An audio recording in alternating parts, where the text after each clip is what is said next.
Quand je regardais les voitures dans mon propre concessionnaire, le directeur m'a bousculé partout, m'a insulté et a même appelé le vigile pour me mettre dehors. Il criait « Dégage, loser! Tu n'as même pas de quoi payer l'essence et tu veux acheter une voiture? Quelle honte !» Je m'appelle Jack et en réalité, je suis le PDG d'un grand groupe automobile.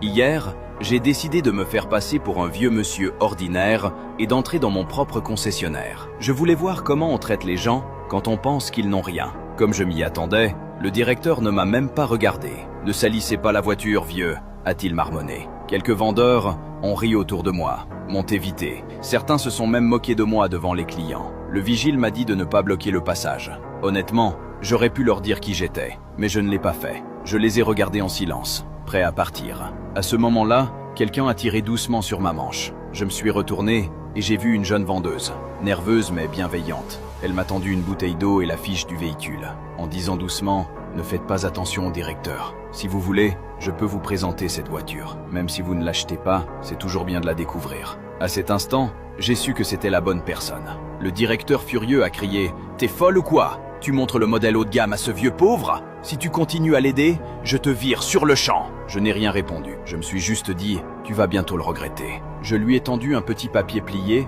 et je lui ai dit de venir me voir le lendemain à 10h. Le lendemain, elle a hésité, mais elle est quand même venue. L'hôtesse d'accueil l'a reçue. « Bonjour mademoiselle, monsieur Jack vous attend. » Elle était surprise. Je suis allé vers elle avec un sourire. « Merci pour votre aide d'hier, » ai-je dit. Elle a balbutié. « Vous travaillez ici ?» Je lui ai répondu en souriant « Non, je suis le patron. » Je lui ai tout raconté. L'attitude de la direction, ce qui s'était passé pendant ma visite, et le fait qu'elle ait été la seule à me traiter avec respect. Puis je lui ai donné une enveloppe.